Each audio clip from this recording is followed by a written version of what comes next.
Olá para você que acompanha o Portal F5. Hoje no nosso quadro Personalidades, a gente já recebe aqui nos nossos estúdios o jornalista, escritor Lima Rodrigues.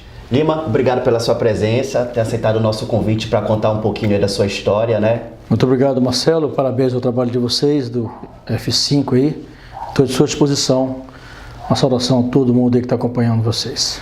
Lima, me fala um pouquinho, vamos começar um pouquinho da tua história. Como é a história de Lima Rodrigues? Ele nasceu em Marabá, mas já andou aí o Brasil todo, né? Eu nasci em Marabá, com 9 meses de idade, minha família mudou para Imperatriz. Eu cheguei em Imperatriz morando nas barrancas, literalmente, do Rio Tocantins, até os 8 anos de idade. Fui criado em Imperatriz até a adolescência. Em 1976 eu fui para Brasília e não gostei de Brasília na época, meus irmãos já moravam lá. E voltei no final do ano para a Imperatriz e fiquei em 77.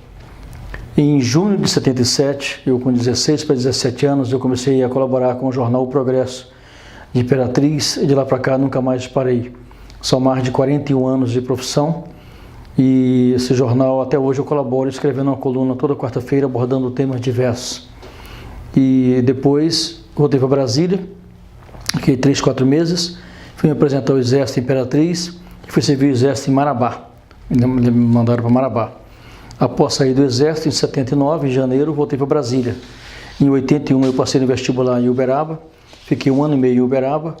Transferi de volta para Brasília e me formei no CEUB, que é o Centro Unificado de Ensino de Brasília, hoje o UniCEUB.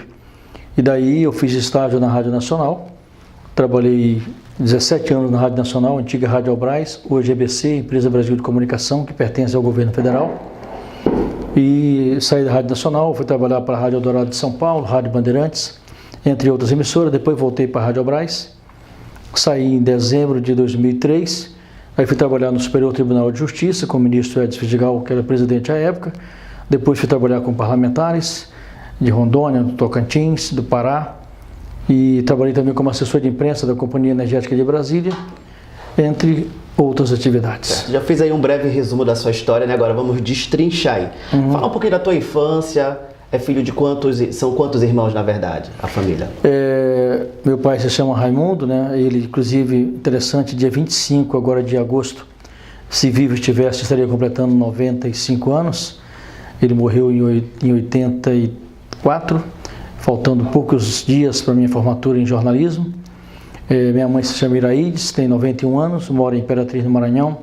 Graças a Deus está firme, né? De saúde, tranquila. Fez agora 91 anos, dia 26 de julho. E nós somos 4 irmãos.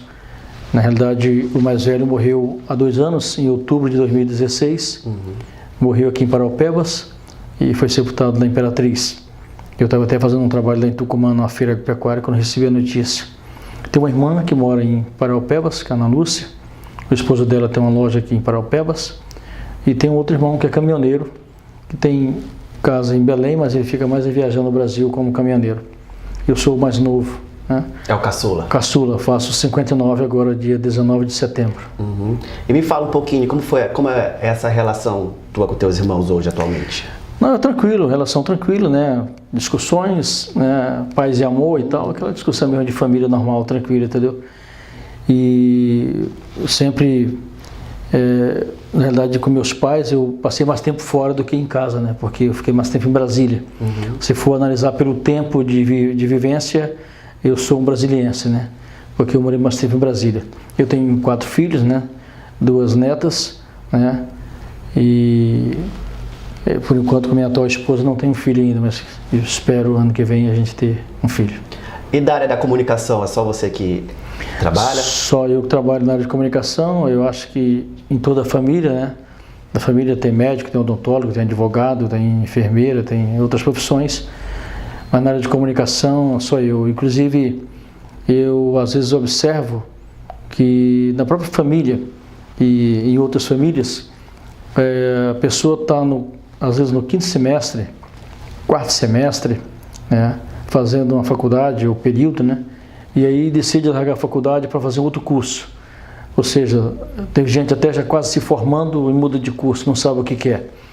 E eu não, eu desde garoto que eu queria ser jornalista. Essa que era a minha próxima pergunta. Como foi que começou essa paixão pelo jornalismo? Desde criança? Você via alguém na televisão? Eu via na espelhava? televisão. Quem era seu espelho na época? Eu via na televisão grandes repórteres fazendo cobertura na guerra. Né, Isso com quantos anos? Isso eu tinha 17 anos, 16 anos, né? A partir dos 15 eu já era invocado, como diz no Maranhão, para ser jornalista. Aí com os 15 anos já decidiu? E aí com 16 eu comecei a escrever mesmo, né? Na realidade aconteceu o seguinte... tinha um diretor chamado César Jans, com o jornal Imperatriz, o Progresso, e eu era líder de classe. Eu sempre fui meio afoitozinho, sendo líder e tal, falava mais do que os outros, gostava de contar piadas e tal, declamar e tudo mais. Sempre teve esse dom da oratória. E aí teve um trabalho que a gente fez na escola, no segundo ano, na época de ginásio, né? Hoje é ensino médio, e aí a gente era um trabalho sobre a Revolução Francesa. E aí a professora pediu para chamar a imprensa para documentar, estava muito bonito lá o trabalho e tal. Eu fui chamar o pessoal do jornal e foi o diretor de redação, César Jans. E aí eu disse, olha, eu tenho muita informação, ele tinha uma coluna de uma página no jornal. Eu posso passar a informação, você colocar na coluna lá? Não, tudo bem, leva lá para mim. Naquela época, evidentemente, não tinha internet, não tinha celular. Eu escrevi alguma coisa lá e tal, e levei para ele. Nessa época, o acesso à informação era pelo jornal impresso, pela rádio, pela TV? O acesso à informação era o jornal impresso, via rádio. Mas, na realidade, o que eu levei para ele era a notícia da cidade, né? Quem chegou, quem saiu, o empresário que estava investindo e tal, coisa local ali.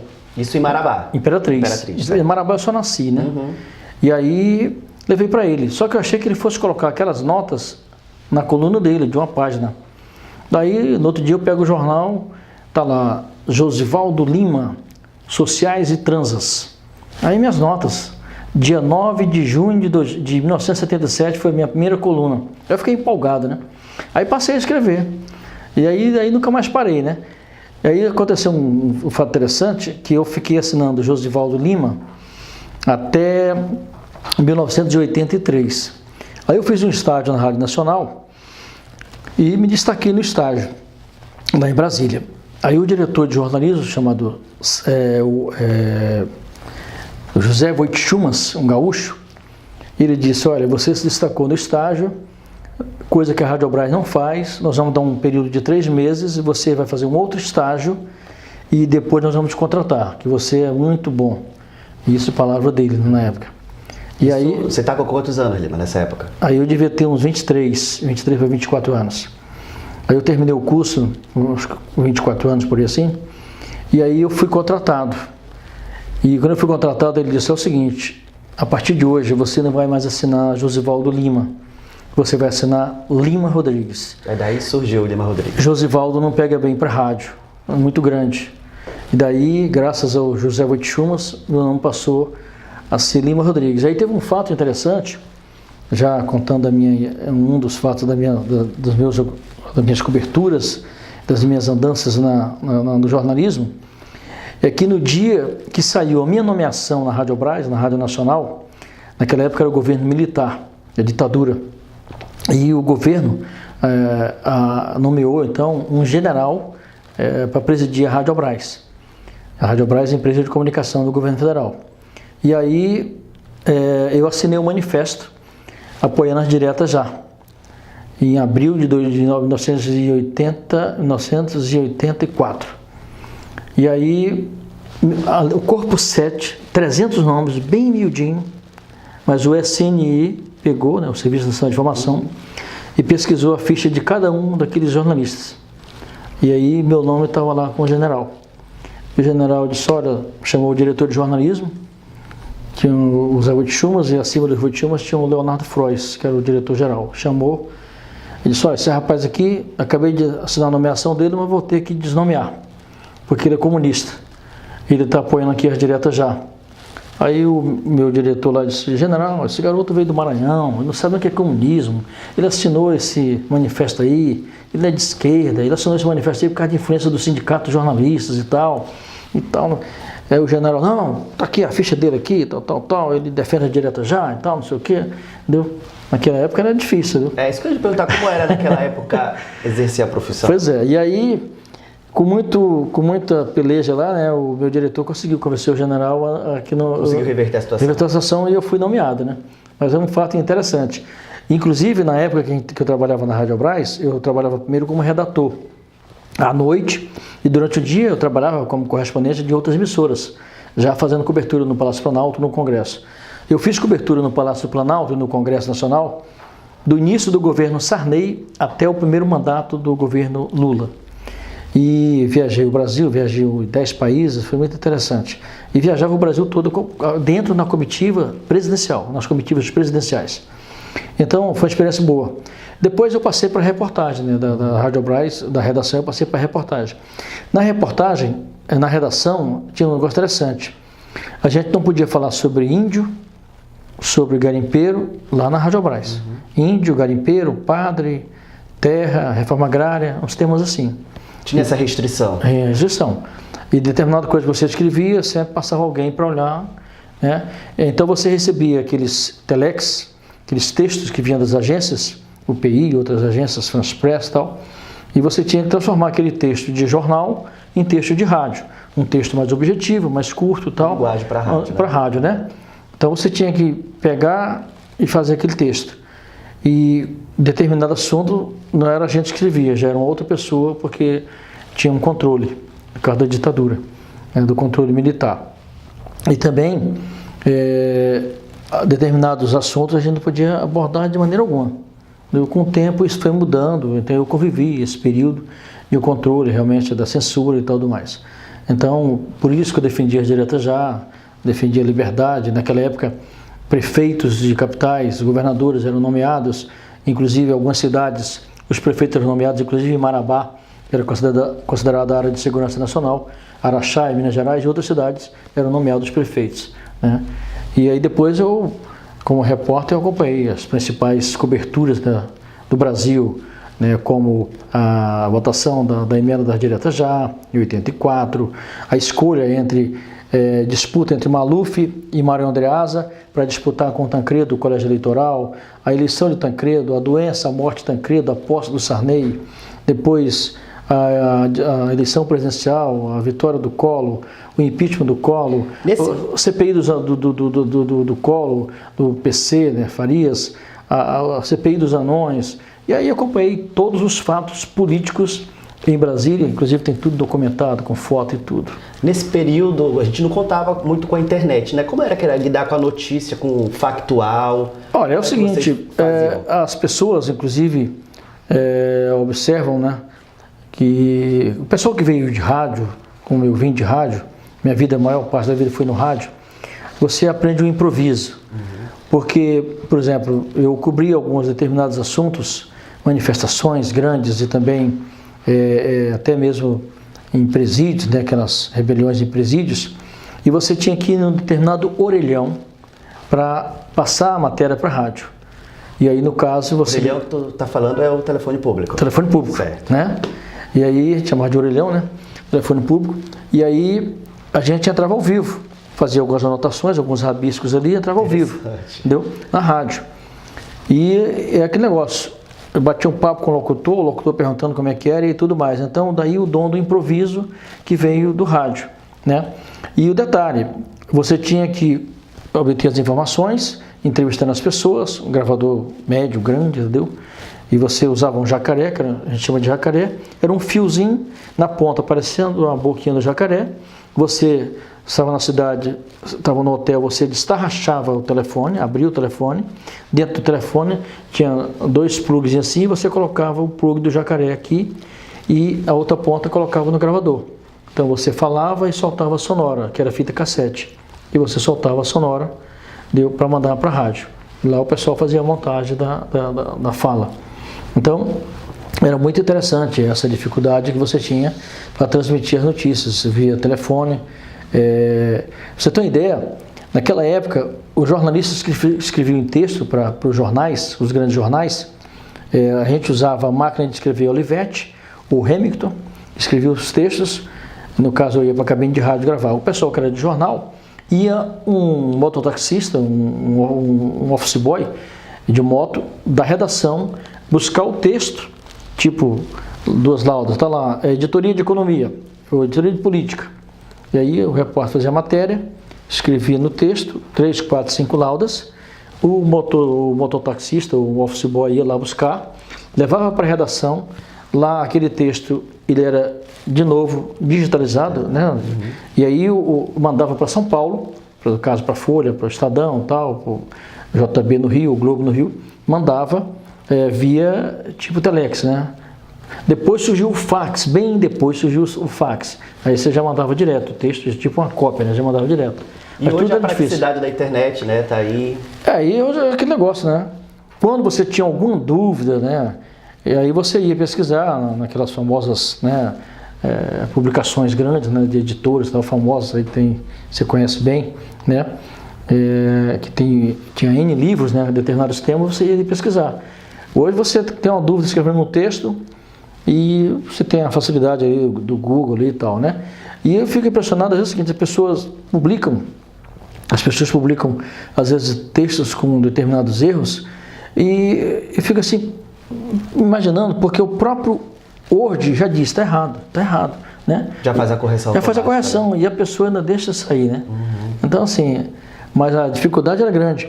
Então, assim, e outra coisa, você lia jornal, hoje as pessoas já não leem tanto jornal, você lia revista, entendeu? Hoje a gente tem informação na palma da mão praticamente.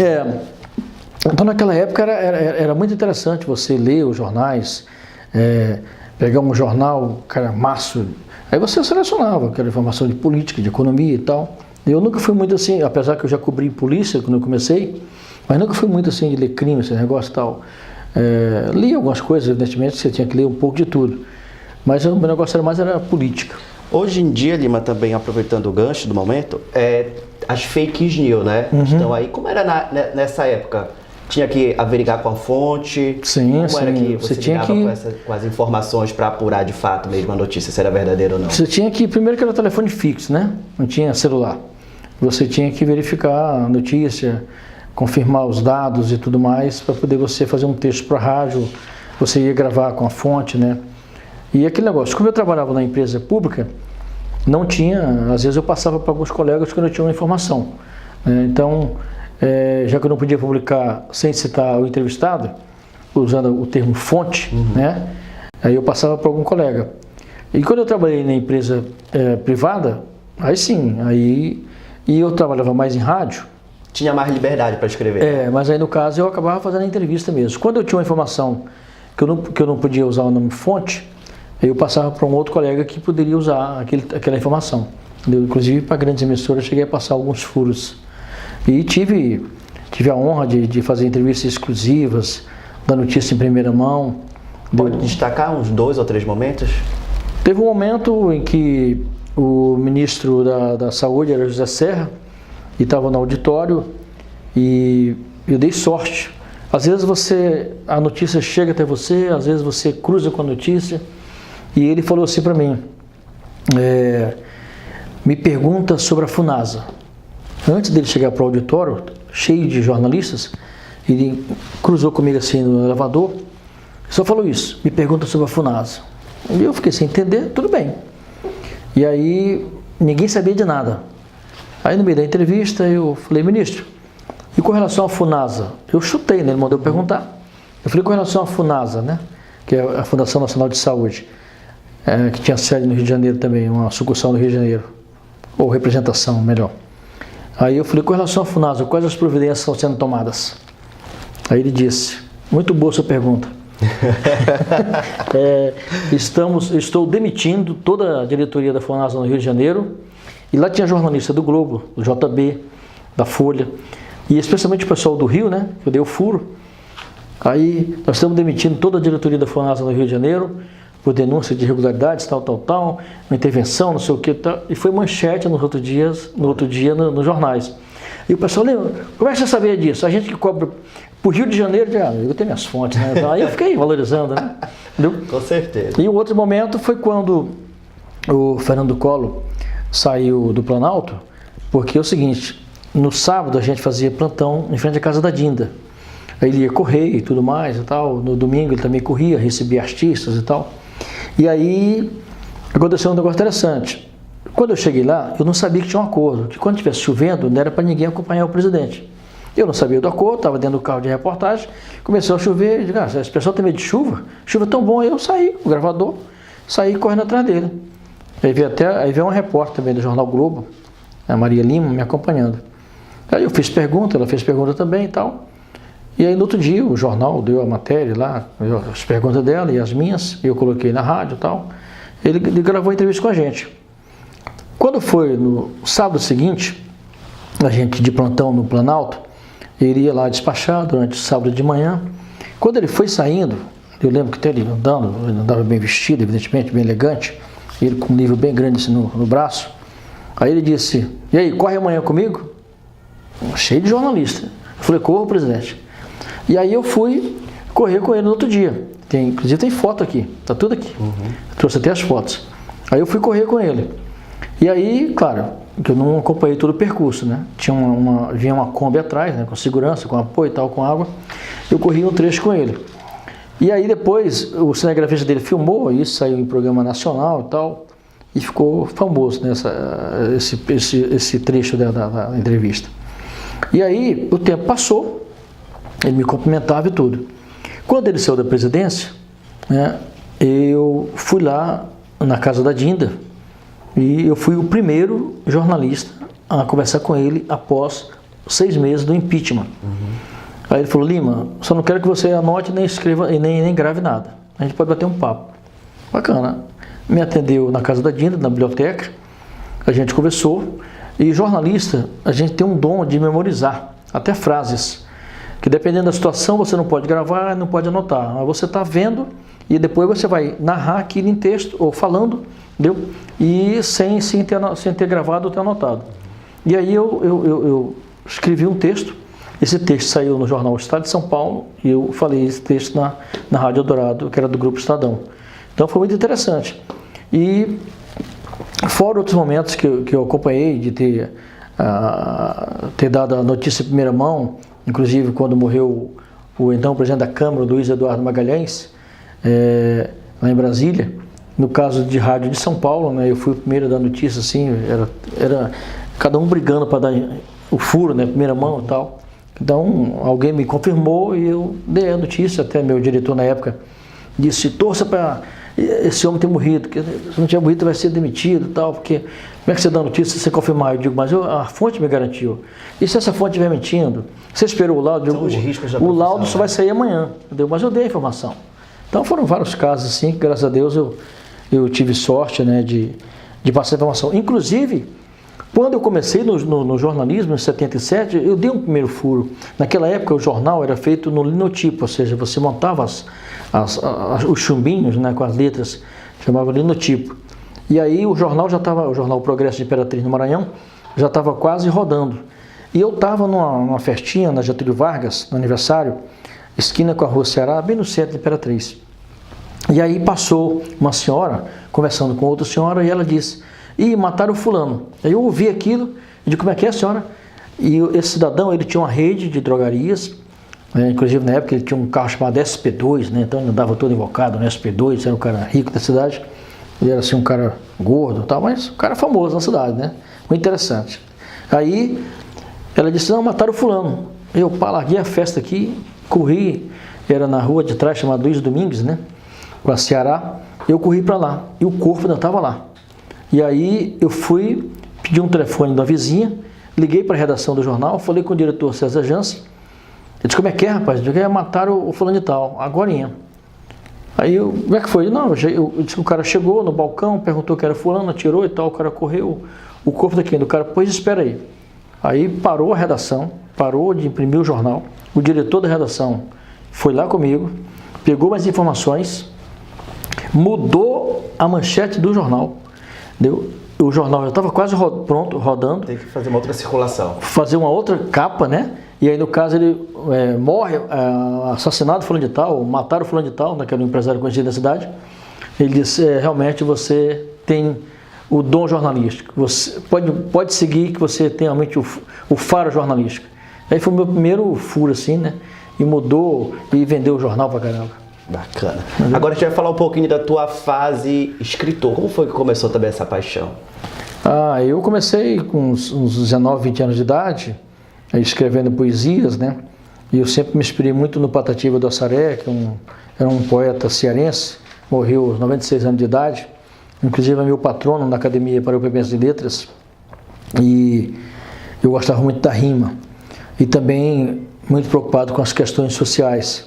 Eu, inclusive, escrevi um texto em 1980, acho que eu tinha 19 a 20 anos, em Brasília, na escola que eu estudava lá em Sobradinho, contando a história que eu vinha passando, e encontrei com um cidadão maltrapilho que estava descalço. E aí eu tirei meus sapatos e dei para ele, e fiz tipo uma crônica. E aí teve uma repercussão na escola, as diretoras falando que o meu estilo, não sei o quê, parece com o estilo do Machado de Assis e tal, não sei. E a partir dali eu fui escrevendo, inclusive escrevi versos, e eu lembro também que depois disso eu fiz até uma rima, até o pessoal chama de rima pobre, né, que é do ão, né, só ão, mas contando um pouco da minha vida, né, que eu falo, contando desde quando eu cheguei em Brasília até as coberturas que eu fiz. E da partir daí fui escrevendo, e também aproveitei o jornal para escrever perfis de personalidades, não só nacionais, como pessoas de Imperatriz, escrevi mais de 30. E em cordel, literatura de cordel, eu já fiz a do Mestre Tucindo, já fiz de cantores, de apresentadores, já fiz do Luiz Gonzaga, do Sivuca, já fiz do Dominguinhos, algumas a pedido da Secretaria de Cultura de Paraupebas, outros eu fiz em Brasília. Né? Então já fiz vários, e gosto de escrever poesia, né? Gosto de escrever crônicas, entendeu? E é interessante, às vezes vem uma poesia, uma letra na minha cabeça, e às vezes eu paro o carro, escrevo ali a frase, às vezes eu gravo, enfim. São quantas publicações, Lima, que você já tem? Olha, em termos de literatura de cordel, eu tenho, com certeza aí, por baixo, que eu estou lembrando assim, tem mais de 10, né?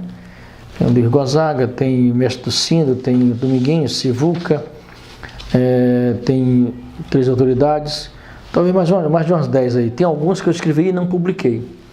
E eu lancei recentemente este livro aqui, que é o Pituco, é o meu primeiro livro infantil, Defensor dos Rios e das Florestas.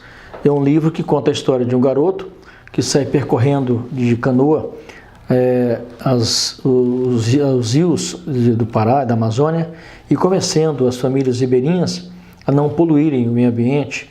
E aí ele conversa com pescadores, caçadores, madeireiros, pecuaristas, né? Foi o meu primeiro livro infantil. Inclusive eu tenho feito muita palestra em escolas públicas e privadas. A última que eu fiz foi sábado agora lá no núcleo de Carajás, e tem tido uma grande repercussão, né? E aí, no caso, em termos de poesia, eu participei em novembro do ano passado dessa antologia poética, inclusive de 3.207 poetas inscritos no evento desse cultural promovido pela editora Vivara da Paraíba. Eu mandei minha poesia, a poesia que eu havia feito há mais de 10 anos, foi selecionada, e dos 255 poetas de todo o Brasil, a minha foi selecionada. Lembrando que foram 3.207 inscritos. A nível Brasil, né? Brasil. E a minha foi selecionada, está aqui, né? A poesia está aqui. E eu recebi recentemente, isso aqui foi em novembro de 2017, eu recebi agora no começo de 2018, essa antologia poética, deu? E esse aqui eu te dou de presente. Obrigado. Deu? Para você e para a equipe aí do F5. A minha está na página aí, parece que 207. E tem outras poesias aí, tem do Pará, aí Rio Grande do Sul. Então, fala um pouquinho como foi que surgiu essa tua paixão pelo agronegócio, pelo mundo rural. É o seguinte, pelo mundo rural, desde garoto, desde a infância, desde garotinho mesmo, de 2, 3 anos de idade, eu já brincava na fazenda dos meus avós, dos meus tios, na fazenda Canto de Areia, do município de Araguatins, no Tocantins. Então, desde garoto, nas férias, eu ia sempre para a roça. Ou no município de Araguatins, ou no município de Guaraí, no Tocantins, onde morava meu tio Sandoval, irmão da minha mãe. Então, eu sempre fui ligado ao campo como frequentador, de época de férias, né? E depois, em Brasília, eu fiz cobertura no Ministério da Agricultura. Pra você ter uma ideia, inclusive, eu tenho foto entrevistando o ministro da Agricultura do governo Figueiredo, Nestor Yost. né? Então, naquela época eu já fazia gravações no Ministério da Agricultura, a gente chama de setorista, no caso eu fazia cobertura diária lá no Ministério da Agricultura para a Rádio Nacional. Mas, paralelamente, eu fazia cobertura política. Bom, eu deixei Brasília, depois de mais de 30 anos, em fevereiro de 2011. E eu fui visitar minha mãe em Imperatriz, era até carnaval, e depois fui convidado a fazer um trabalho aqui na Cooperativa de Garimpeiros de Serra Pelada. Fiz o trabalho e acabei ficando. Aí trabalhei na rádio, lá de Curionópolis, colaborei com um blog de Paraupebas, colaborei com um jornal de Paraupebas, o pessoal foi vendo meu texto, fui ficando. Em dezembro, dia 18 de dezembro de 2011, eu coloquei o programa no ar. Na época, era na Rede TV de um outro empresário. E aí, coloquei o programa no ar, fiquei lá 10 meses. Já com o nome Conexão Rural? Conexão Rural, entendeu? Programa independente. Uhum. E, inclusive, eu saí dessa emissora em setembro de 2012. Aí eu fiquei mais ou menos em outubro parado. E quando foi mais ou menos no final de outubro, ou começo de outubro, encontro com a Anne Costa, nossa grande amiga, grande jornalista. Um abraço, Anne, competentíssima. Ela disse: Lima, por que você não procura o Raimundo lá na RBA para colocar o programa lá? Aí eu fui, falei com o meu amigo Raimundo, Dona Valquíria, né? Um casal maravilhoso. Esse casal me deu muita força. E aí eles aceitaram na hora. Eu coloquei o programa lá, o programa ficou na RBA durante 4 anos e 7 meses. Quase 5 anos. Todo domingo de manhã. Depois eu saí da RBA e fui para a Rede TV, onde estou agora em agosto, completei dia 13 um ano na Rede TV. E depois disso já colocaram programas no ar, mas os colegas não conseguiram levar adiante, que não é fácil. Fazer um programa independente é isso que eu ia te perguntar não é agora. fácil. Quais são, entendeu? as principais dificuldades que... É financeira, né?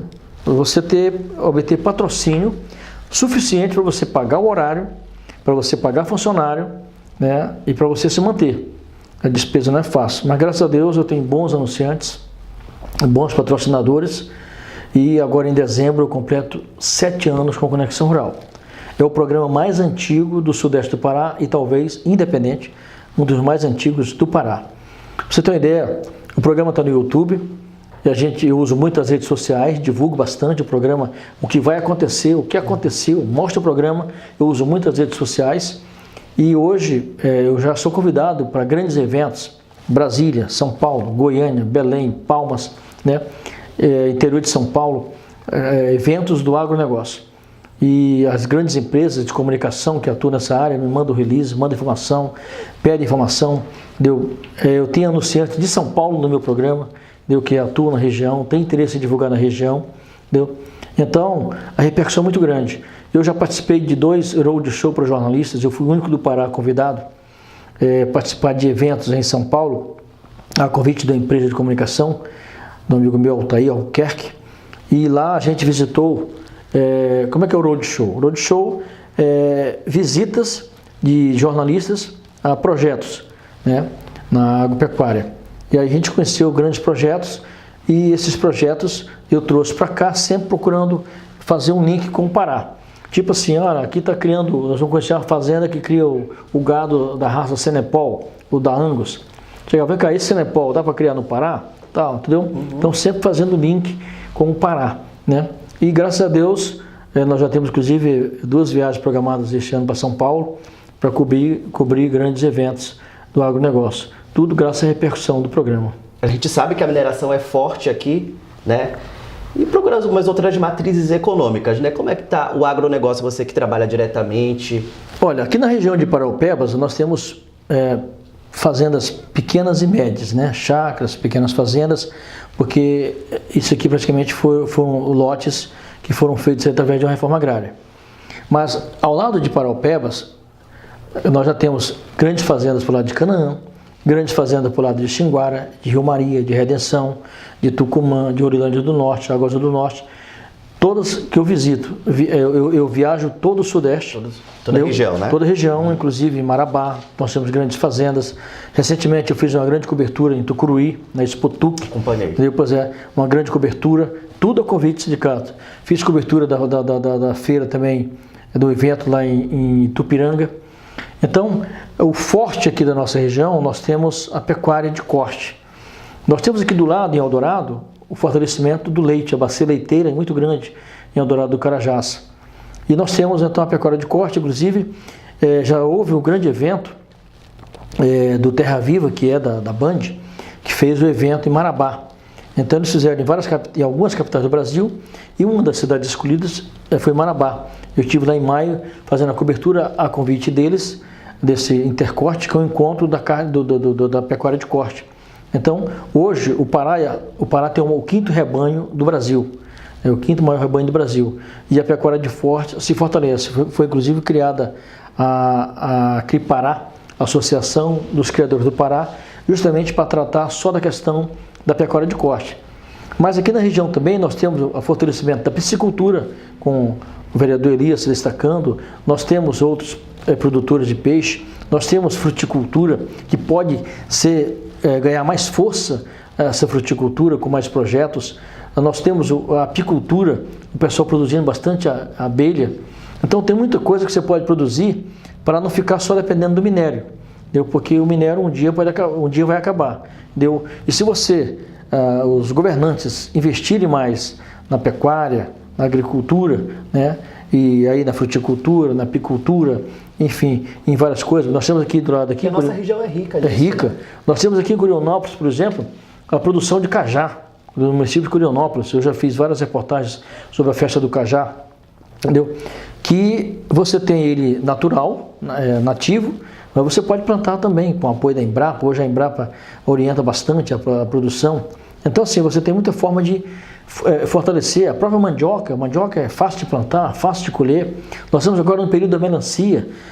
Qualquer pequeno produtor, ele sendo bem orientado, ele pode aproveitar bem sua área e produzir melancia, maracujá, melão, enfim, tem muita coisa que você pode produzir na região e todo mundo ganha, porque ganha o produtor, ganha o vendedor, ganha o feirante, ganha o motorista que vai embarcar, trazer a mercadoria, ou seja, e aí vai o hotel comprar, a mercearia comprar, as famílias vão comprar, então acaba movimentando toda a economia do município. Então, eu acho que o agronegócio, de um modo geral, está muito forte no Pará, entendeu? Além disso, nós temos dentro do agronegócio atividades esportivas, como nós temos a própria vaquejada, nós temos as provas de tambor e baliza. Recentemente eu fiz agora uma reportagem grande sobre uma prova de tambor realizada aqui na área da Palmares 2, que são esportes que reúnem as pessoas do agronegócio. Nós temos um grande local em Acará, perto de Belém, onde tem um grande aras, e assim, movimenta a economia.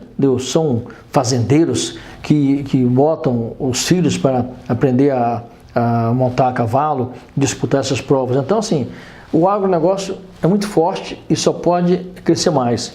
O agronegócio, ele segura aí em torno de 30% do PIB, que é o Produto Interno Bruto, da balança comercial. Fora o nosso fortalecimento nas exportações.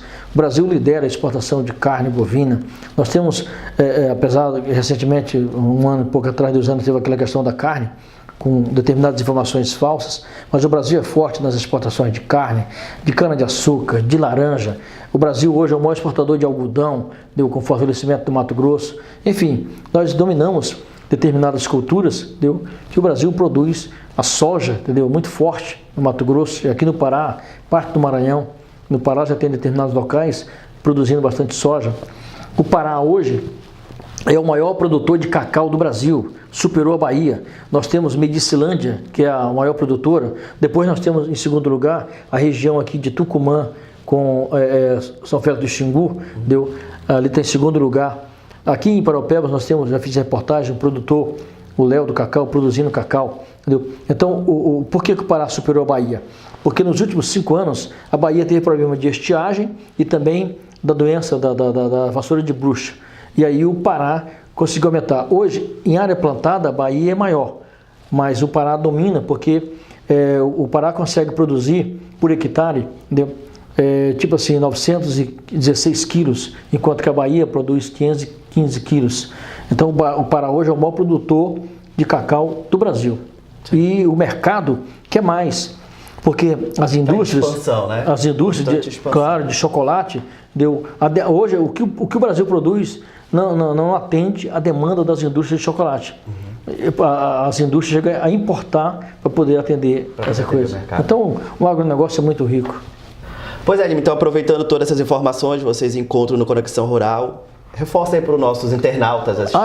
O Conexão Rural é vinculado todo domingo, 9h30 da manhã, na Rede TV, canal 4 analógico, canal 33 digital HD, com reprise no sábado seguinte, às 9 da manhã, em Marabá, também na Rede TV, canal 38, 9 da manhã, 11 da manhã, Marabá, 11 da manhã, com reprise no sábado seguinte, às 8 da manhã. E além do agronegócio do programa, é importante lembrar que eu apresento moda de viola, boa moda sertaneja antiga, às vezes eu abro espaço também para o universitário, mas eu gosto mais da mais antiga, e também os nossos cantores regionais. É isso que eu ia falar, né? Da oportunidade. Sim, né? Eu já gravei com 90% dos cantores aqui de Paraupebas e de Marabá e da região no meu programa. Então, eu abro espaço para os cantores da região, de MPB, aquele MPB mais sertão, né? No estilo Almir Sater, Renato Teixeira, né? E Luiz Gonzaga, Fagner, Zé Ramalho, né? Abro espaço. Também estou sendo procurado por cantores gospel, né? Eu já levei alguns, agora mesmo vou levar uma outra cantora que está me procurando. Enfim, abro espaço para os cantores da terra. Eu só explico, nada contra, que às vezes as pessoas pedem espaço, é que eles compreendam que, por exemplo, eu não posso colocar lá uma banda de rock, eu não posso colocar lá um axé, né, um pagode, né, um funk, porque não é o estilo do programa, entendeu? Mas eu admiro todo o trabalho de todo mundo, entendeu? Só que no meu estilo lá é o estilo mais MPB sertão, é um sertanejo, uma moda de viola, entendeu? E um forrozinho pé de serra, nesse estilo. E graças a Deus o programa é sucesso em Paraupebas e a gente está, com relação à parte de escritor, agora, dia 16 de setembro, a Academia Paraupebas de Letras vai completar 4 anos. Inclusive nós vamos fazer um evento comemorativo, você vai receber o convite, para marcar essa data importante. Hoje a Academia ela tem alguns escritores da cidade e o objetivo da Academia é qual? É estimular a leitura entre jovens, crianças e adultos, né? A gente pulou essa família e perguntar também da Academia, que você é presidente, né? Eu sou presidente. Isso. E aí, no caso, o objetivo da Academia é esse, é estimular a leitura entre crianças, jovens e adultos e prestigiar os poetas e escritores da cidade e da região. Quem quer conhecer um pouquinho mais do trabalho da Academia aqui? Olha, nós não temos ainda uma sede fixa, né? Não temos ainda uma sede, nosso sonho é ter uma sede. A gente se reúne em locais diferentes, né? Mas futuramente a gente vai ter uma sede. Mas qualquer coisa você pode entrar em contato comigo, né? Pelo telefone, pelo zap 92227140, né? Ou então pelo meu Facebook lá, que é o Lima Rodrigues, e a gente passa informações. Mas a Academia está firme e forte, prestigiando os poetas e escritores da cidade. Certo. Lima, agora a gente vai encerrar agora nossa entrevista, vamos para um ping-pong rapidinho aqui. Se falar uma palavra, tu me responde da forma que tu quiser. Tranquilo. Família. É muito importante, a família é importante em qualquer lugar. Eu acho que a família é a base, é o alicerce de tudo. Jornalismo. A minha paixão, 24 horas, eu não sei viver sem o jornalismo, está no sangue, está na veia. Inclusive, por falar que está na veia, eu escrevi semana passada uma reportagem sobre um andarilho, maltrapilho, que anda pelas ruas da cidade. Já teve mais de 200 mil acessos e essa história está tendo repercussão muito grande. E agora, com o apoio da OAB e do Ministério Público, a gente vai acabar encontrando a história do cidadão, que eu levei 1 ano e meio para poder escrever, em várias tentativas de aproximação e tentando obter informações. E aí, no caso, na semana passada, eu fui checar o que ele tinha me dito há 1 ano e meio atrás. E uma das artimanhas que eu usei foi quando eu perguntei mais uma vez de onde que ele era, que ele disse que era de Formosa, Goiás. Formosa fica a 60 km de Brasília, onde eu morei. E aí eu falei, agora que eu vou saber a jogada, fazer uma jogada aqui, ver se ele realmente sabe o que é Formosa. Aí eu fui e falei assim, lá em Formosa tem uma cachoeira bonita, como é que é o nome mesmo? Ele disse, Itiquira. Eu digo, pronto, ele sabe que lá tem a cachoeira de Itiquira, que é o salto de Itiquira, são 163 metros de altura, é o maior salto de cachoeira do Centro-Oeste. Aí descobri alguns dados dele, publiquei a matéria e está tendo uma grande repercussão. Conseguiu algum contato de algum parente? Nós já estamos descobrindo algumas coisas, né? Inclusive, hoje deve ser uma publicação aí falando sobre o apoio da OAB, do Ministério Público, e nos próximos dias a gente vai ter novidades. Então, é interessante que mais de 60 pessoas comentaram e elogiaram o texto, a matéria, é aquele texto humanitário, né? E a gente, às vezes, entra a parte poética. Então, ali eu escrevi, com certeza você leu, eu escrevi ali tipo uma poesia, contando os diálogos que eu tive com ele. Então, isso faz parte do jornalismo também, que é a minha paixão, está no meu coração, deu 24 horas. E Lima Rodrigues por Lima Rodrigues? Lima Rodrigues por Lima Rodrigues é um cara, às vezes, nervosinho, chatinho, entendeu?